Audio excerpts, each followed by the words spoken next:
اور فلاں نے بھی وہ وظیفہ کیا، اس کو تو بڑا افاقہ ہوا، اسے تو کامیابی مل گئی، اس کو تو اللہ نے ارب پتی بنا دیا، لیکن مجھے کچھ بھی نہیں ملا۔ ارے وجہ کیا ہے؟ اور کچھ کمنٹ میں کہتے ہیں کہ حضرت بیان نہ کریں۔ اور میرے پیارے بھائیوں بہنوں، بیان تو ہم پورا دن کرتے رہتے ہیں، لیکن یہاں کچھ ضروری باتیں ہوتی ہیں جو شیئر کرنا لازمی ہوتی ہیں۔ دیکھیں نا، جب رزق کی پریشانی ہو، مال کی پریشانی ہو، دولت کی پریشانی ہو، جاب کی پریشانی ہو، اولاد کی پریشانی ہو، تو انسان مارے مارے کہاں سے کہاں نہیں جاتا۔ تو کیا 2-4 منٹ کے لیے بیٹھ کے اللہ کی رضا کے لیے اس عمل کو سن لینا، پھر اپنے رب کے نام کو، پھر اپنے رب کے کلام کو، پھر اپنے رب کے قرآن کی آیتوں کو پڑھ لینا، کیا یہ کوئی مشکل کام ہے؟ نہیں میرے بھائی۔ تو یقین جانیے، جو صدقے دل سے کرے گا من کی ساری مرادوں کو پالے گا، تکلیفیں دور ہو جائیں گی، مصیبتیں ختم ہو کے رہ جائیں گی۔ جو باتیں میں نے گنی ہیں، یہ ساری باتوں کے لیے ایسا عمل ہے کہ آپ سوچ بھی نہیں سکتے۔ یوں کہوں تو غلط نہ ہوگا کہ یہ اللہ کے غیبی خزانوں کی چابی ہے، یہ اللہ کے غیبی خزانوں کو کھلوانے والی چابی ہے۔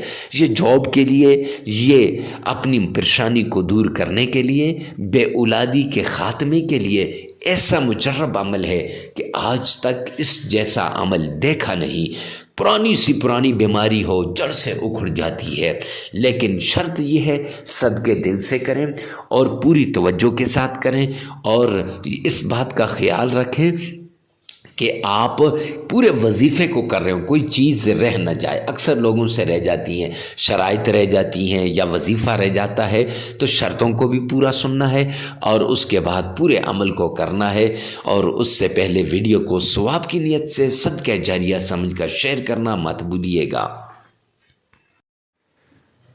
شرائط میں سب سے پہلی شرط، اللہ سبحانہ و تعالی کے حضور آپ نے حلال کمانا ہے، حلال کھانا ہے، حلال پہننا ہے۔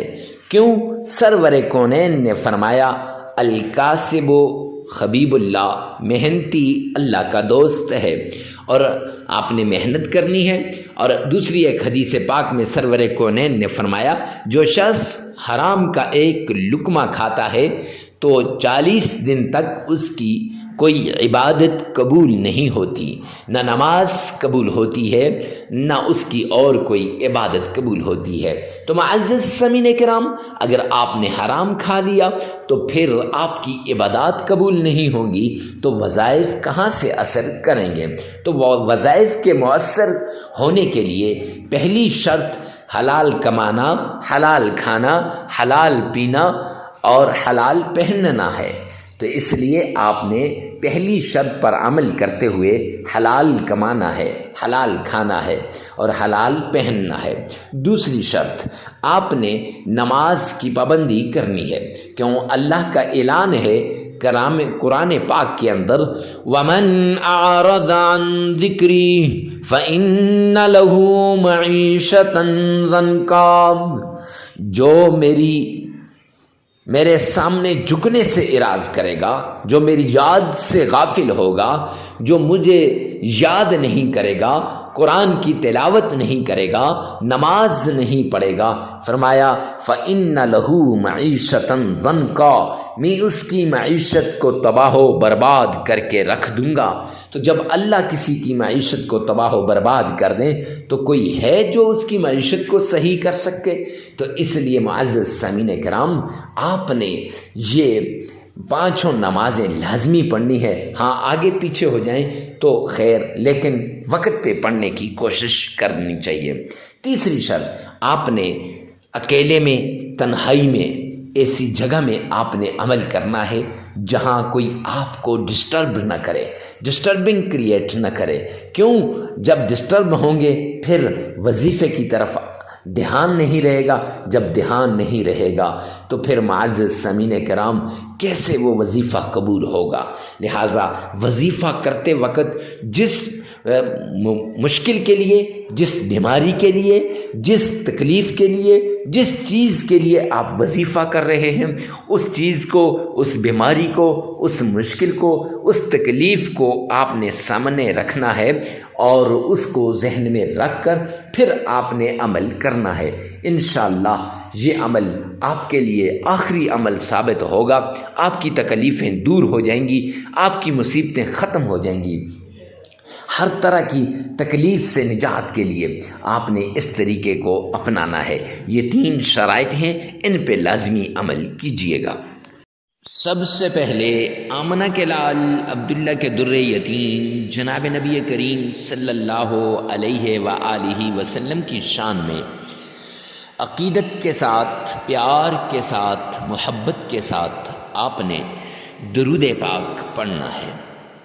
یہ درود پاک آپ نے اس طریقے سے پڑھنا ہے گویا آپ روضہ رسول کے سامنے کھڑے ہیں، اور یہ درود پاک آپ نے اس طریقے سے پڑھنا ہے گویا محبوب کبریا آمنہ کے لال عبداللہ کے در یتیم جناب نبی کریم صلی اللہ علیہ وآلہ وسلم کے روزے کی جالیوں کو تھام کے کھڑے ہیں۔ معزز سامعین کرام، شب معراج میں اگر آپ درود پاک کا ورد ہی کریں تو ساری مشکلات کو دور کرنے کے لیے یہ کافی ہے۔ آپ کی ہر مشکل، ہر تکلیف، ہر مصیبت اس درود پاک سے دور ہو جائے گی۔ شب معراج ہو یا شب برات ہو، رمضان ہو یا شعبان ہو یا رجب ہو، کوئی بھی مہینہ ہو، جب آپ درود پاک کو عقیدت کے ساتھ، احترام کے ساتھ، محبت کے ساتھ پڑھتے ہیں تو یہ درود پاک آپ کو ضرور فائدہ دیتا ہے۔ تو آپ نے سب سے پہلے 3 مرتبہ پڑھنا ہے۔ ارے مفتی صاحب یہ 3 مرتبہ ہی کیوں، 3 مرتبہ سے زیادہ کیوں نہیں؟ تو جامع ترمذی جلد 2 کی روایت ہے، حبیب کبریا جناب نبی کریم صلی اللہ علیہ وآلہ وسلم نے فرمایا جو شخص 3 مرتبہ درود پاک پڑھتا ہے وہ اللہ سبحانہ وتعالی کی ذمہ داری میں آ جاتا ہے۔ گویا آپ اللہ سبحانہ وتعالی کی ذمہ داری میں آ جائیں گے، اور جب بندہ اللہ کی ذمہ داری میں آ جاتا ہے تو پھر بندے کے سارے کام خود ہو جاتے ہیں، اللہ کریم ان کے کاموں کو خود کرتے ہیں۔ معزز سامعین کرام، تو جب آپ نے یہ درود پاک پڑھنا ہے، اب پڑھنا کتنا ہے، کتنی بار پڑھنا ہے، کون سا درود پاک پڑھنا ہے اور کیسے پڑھنا ہے؟ 3 بار پڑھنا ہے اور درود ابراہیمی پڑھنا ہے۔ ارے مفتی صاحب درود ابراہیمی ہی خاص کیوں؟ تو اس لیے کہ یہ درود پاک آپ دن میں کئی مرتبہ نماز کے اندر پڑھتے ہیں، اور اس کے ساتھ ساتھ آپ کو اس کا تلفظ بھی صحیح ہے آپ کا، اور یہ آپ کو صحیح طریقے سے آتا بھی ہے۔ اور 3 مرتبہ پڑھنے کے بعد درود ابراہیمی پڑھنے کے بعد پڑھنا کیسے ہے؟ آئیے میرے ساتھ ایک مرتبہ غور سے سنیے گا۔ اللہم صلی علی محمد وعلی آل محمد کما صلیت علی ابراہیم وعلی آل ابراہیم انک حمید مجید۔ اللہم بارک علی محمد وعلی آل محمد کما بارکت علی ابراہیم وعلی آل ابراہیم انک حمید مجید۔ 3 مرتبہ عقیدت کے ساتھ، پیار کے ساتھ، محبت کے ساتھ، ذوق اور شوق کے ساتھ آمنہ کے لال پر آپ یہ گلدستہ عقیدت درود پاک کا پیش کریں گے۔ جب آپ یہ درود پاک کا گلدستہ پیش کریں گے، رب کائنات کی قسم پھر آپ کی ہر مشکل دور ہو جائے گی۔